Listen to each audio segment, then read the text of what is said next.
Hey peeps, what's going on? It's Josh. And just to keep it real, Maggie asked me to make a video because she's bored. And so I am. Because it's a thing I can do to make her happy, make her smile. So why not, right? I'm going to make it a note from the universe because I already did a vlog for today. And I talked about some gender stuff. And real quick, before I get into the note from the universe, I just want to thank Lynn. I saw your post on Facebook about transgender individuals, and it made my heart swell with gratitude and pride because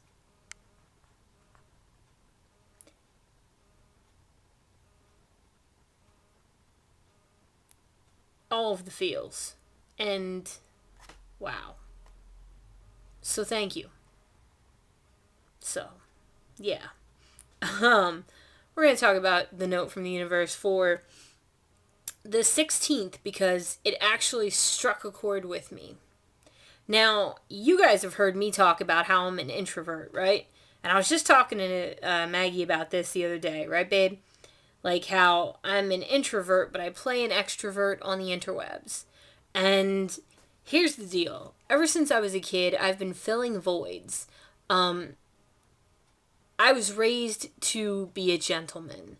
I was raised to ease social settings. So if there's a situation where I need to be a goofball, I will.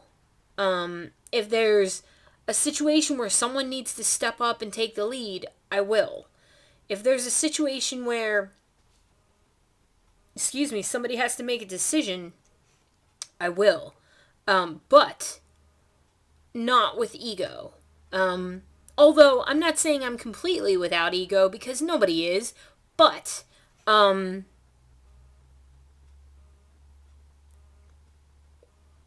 don't do it because it's the easiest thing for me.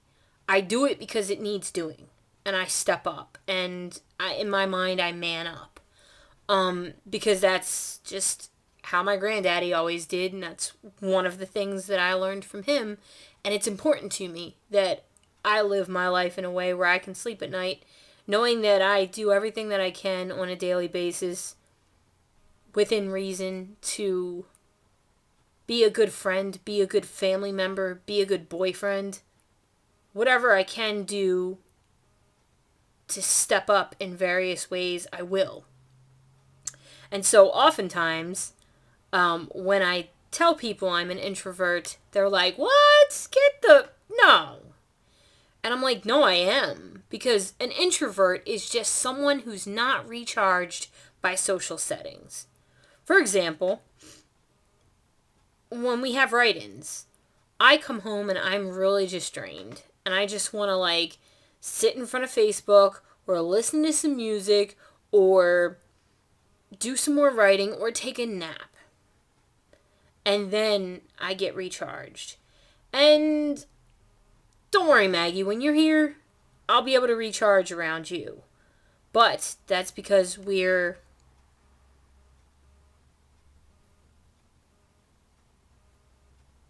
don't want to say something that's going to sound inappropriate, but we're intimate. You're my girl. So, that's different. So I can recharge with you. That's fine. But the note from the universe for the 16th says, if you knew just how scared most people are, you'd be even braver. Running faster, jumping higher, and laughing louder. The universe. And I'm not trying to stroke my own ego, but I can almost always read people really, really well.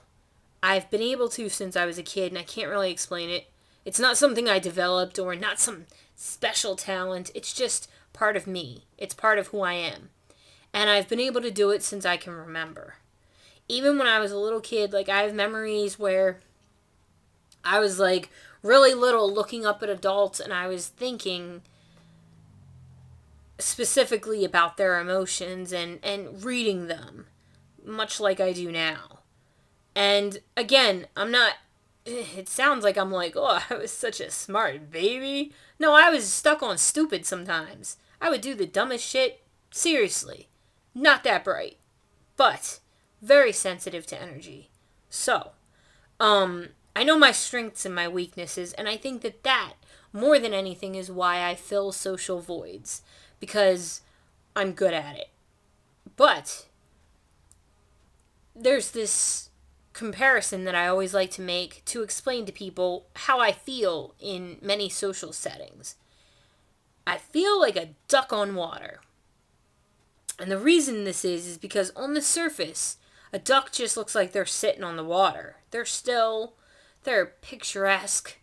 The water's just rolling off their feathers. But underneath, their legs are kicking a mile a minute to keep them it's above the water. And every now and then they flip over and you see those legs going crazy and you get a little glimpse into how much work it's taking them to move around seemingly effortlessly. And then you're like, well, damn. You know? And it always makes me think, because that's what's happening in my mind when I'm in social settings in a lot of instances. Yeah, sometimes I get to a point where it's just fun and it's just, it's like social settings aren't miserable for me. I enjoy them up to a certain point. And then I'm drained. So it kind of made me think when I read this, because part of that to me is like a natural level of anxiety that some people have. And then part of it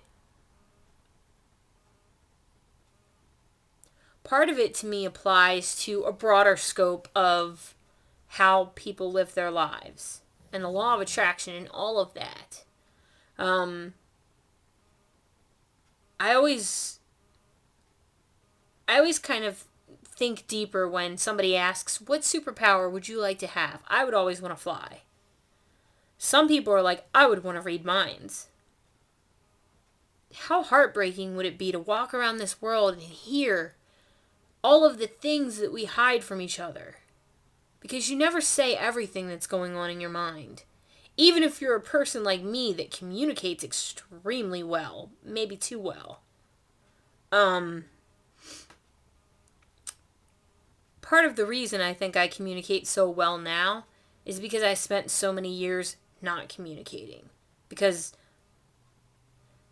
not to be like sad panda, but like it wasn't something I did.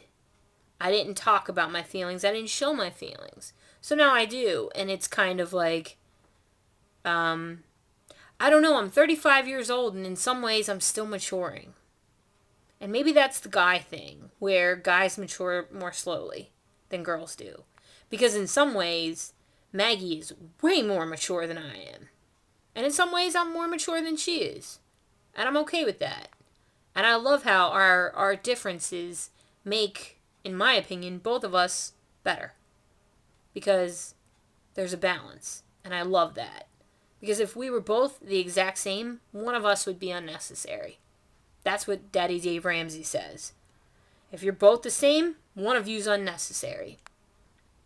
So, yeah, I read people incredibly well as it is. And I can only imagine, I don't know, when I look at other people, I try and put myself in their shoes. And when I see someone that needs, I guess maybe that's why I make these videos. Besides the fact that they help me. I guess I make these videos also because, I don't know,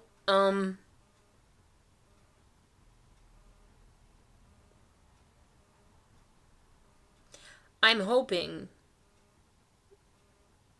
that maybe they're helping people out there. You guys, my peeps. And maybe even someone that just happens to come across a video randomly. And I don't know. If I didn't make videos like this, Maggie wouldn't have been watching and wouldn't have eventually become my friend and now my girlfriend. And I wouldn't have certain friends that I have. And I wouldn't have learned some of the lessons that I've learned. Even though some of them hurt, and even though some of them still sting, I've learned. And that's okay. That's good. This is a good thing. We're learning. Erosion is taking place and carving me into the best version of myself, and you too. But change is scary, right? I think you have to embrace the fear. Because I always come back to, courage isn't the absence of fear. Because in 6 days, something really amazing and huge is going to happen in my life. Maggie, I'm talking about you. And part of that's a little scary, yeah? But also, it's an amazing scary, you know? So, I don't know. I do see that people are scared. And I myself am scared. But at the same time, isn't fear one of the greatest motivators?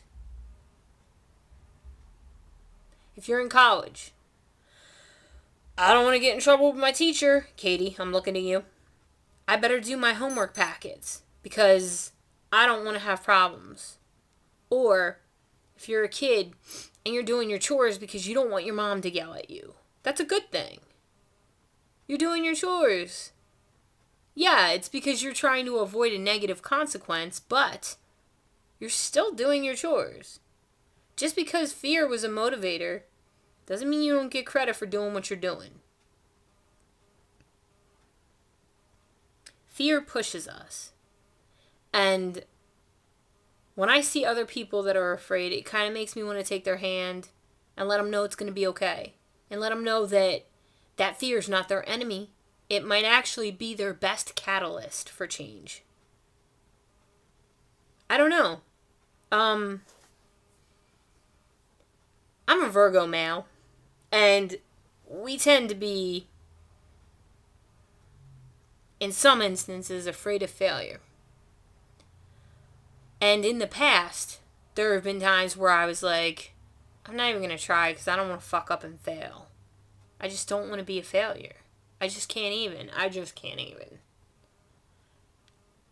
But if you don't ever try, you're already failing. And I kind of had to learn that lesson a lot. Not a lot, but too much. And now that I've learned it, I'm kind of like, okay, we're halfway through Nano, and I'm at 10,000 words, which I just hit tonight, which is a win. Because I wrote 10,000 words. And yeah, they're not the greatest words I've ever written. But I wrote 10,000 words. In 2 weeks. Well, a little bit more than... in 19 days. In 19 days... okay, we're more than half... okay. We're 2/3 of the way through Nano. And I still have 40,000 words to write. And you know what? That's okay. Because I wrote 10,000 words. And it's a win. Am I scared that I'm not going to win Nano? Yes. Am I going to let that stop me from trying? Nope. Because if I don't even try, then I failed straight out the gate. So yeah. And also, am I scared to see Maggie? Sure, there's some fear. But if I don't meet her, I'm right where I am now. I know, I'm not supposed to say meet. Whatever. If I don't see you, we're right where we are right now. So it's not an option. So in my experience, when I see other people that are afraid, yeah, it does make me want to stand taller and lead them in ways. But not because I'm this egotistical jerk face. It's because I know things will work out. I know things will be okay. And if they're not okay, then it's not the end of the story. And I know that I didn't make that up, obviously. That's like, I've seen that all over the place. But it's so true. I have people messaging me through NaNoWriMo asking me, how do I do this? Josh, help. And I'm like, dude, I don't know. I'm at 10,000 words. I don't know how to tell you to be a success because I'm not a success myself. All I know is you keep writing and you keep moving forward and you keep dancing and you keep laughing and you try to be as positive as you can, even though it's hard, and you just try to keep your head up, and some days are going to suck. Some days aren't going to be as fun. That doesn't mean that you don't get points for showing up. Because you do. You got out of bed. You showed up. You did what you were supposed to do. It didn't work out. That's okay, kid. Come back tomorrow and do it again. Because no matter what, you're a rock star. You're amazing. You have so much to offer the world. Afraid or not afraid, you are a success. And that's what I've been telling my Rymos. And that's what I've been telling my KZMos. Which is Kalamazoo Rymos. It doesn't matter how many times you fall down, as long as you keep getting up. And as long as you keep getting up, you have not failed. You can't, because you're still in it. And you're not going to stop getting up, are you?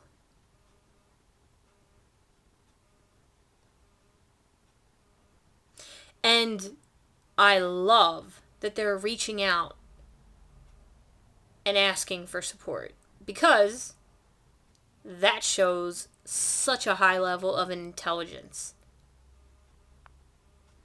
You see, when I grew up, I was told it's weak to cry. Not by my granddaddy. He never cared about tears. It's okay to cry. So when I was first moving in with my mom, she literally taught me. I was like 14. She taught me. You cry if you're frustrated. You let your emotions out. Your emotions are not your enemy. Your fear, not your enemy. Your anxiety, not your enemy. Your happiness, definitely not your enemy.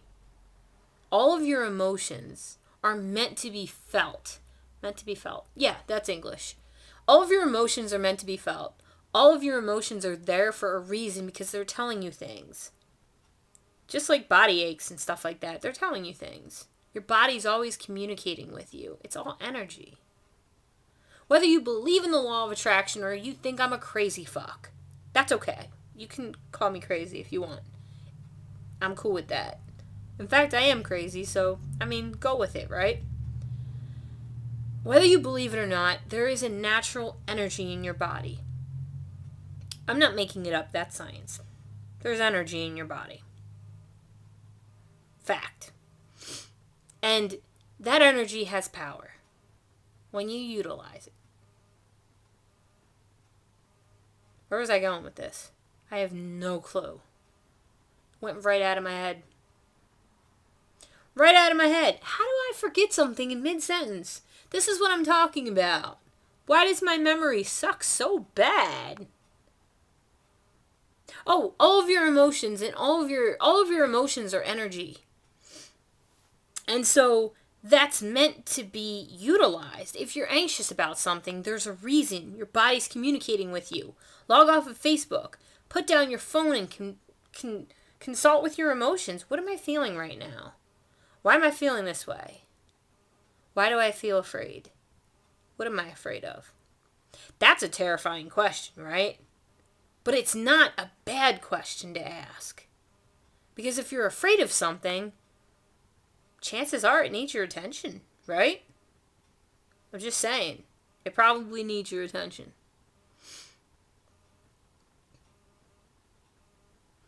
And,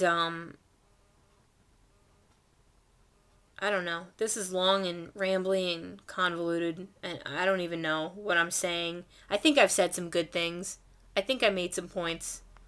I've just come from a haze of writing, and this is one of the hardest projects I've ever taken on with regards to writing, because I can't even. I don't even. I just, it's, yeah. One of my favorite movies of all time is Playing by Heart. And it has Ryan Philippe and Dennis Quaid and Angelina Jolie and Sean Connery and it's an all-star cast. Seriously, it's on Netflix. You need to watch this movie. It's that good. And I'm not spoiling anything because in the opening scene, Angelina Jolie has this monologue where she talks about, I don't know if it's a monologue, I don't know what you would call it, but she says some stuff. And she says one of my favorite quotes about love. She's got this friend, and he's like a musician. And she's talking to him, and she's like, I want to talk about love. And he's like, Joan, can't talk about love. Talking about love is like dancing about architecture. You can't do it. And it's so true. You can't dance about architecture, and you can't talk about love. And that's what I'm trying to do in my book, and that scares me. Talking about love is by far one of the scariest things anybody could ever ask me to do. And I like to talk, you know what I'm saying? And I'm facing that fear, but it's not been easy. It's been a challenge. And I kept wanting to write things that weren't about the heart of the matter, if you know what I'm saying. And that's not what I want this project to be, because that's not what it is solely. I want it to be well-rounded and true and beautiful and kind and honest and even a little messy, because that is love, and that's not even a fraction of what love can be. And I guess the reason I brought up my nano project is because I believe that love can conquer anything. And that is why I make videos. And that is why I sign off much love. Because no matter what bad thing is in your life, or what horrific thing you're trying to face, the demon in the closet, or the dragon on the bridge, or whatever your battles are, love can conquer that. Love conquers hate. Love conquers fear. Love does everything. Which is why you can't talk about it. Not really. Because it's too big for words. Words don't do love justice. Which is why, in one of the first videos I talked about Maggie, I said words don't do her justice. And they don't. At least not any that I found. So, that's a thing. Anyway, this is long, but I did come full circle, as I tend to do. I just talk in circles. I don't know. I'm just making this up as I go along. I have no notes. All I had is the little sheet that says the little quote, and that's what I go from. And I just turn it into a clusterfuck of talking. So, I'm sorry, and yeah. That's all I have for tonight. Wherever you are, I hope that you're warm and safe. I hope that you know that you're not alone. And I hope that you know that whatever you're facing, you do have love in your life. You might have to look for it. You might have to give it to yourself. You might have to come here for some, which I send you in spades. But wherever you are, I thank you for spending a part of your day with me and hanging out with me and listening to the pug snore. Which, if you've heard those noises, he's been snoring. He's got a guppy eye and he hasn't had the best day. But I thank you for spending a part of your day with me. It means the world, truly. And I hope that you know that I honestly and genuinely care for each and every one of you. And Maggie, I hope this entertains you. And for everyone else and Maggie, much love. Peep out.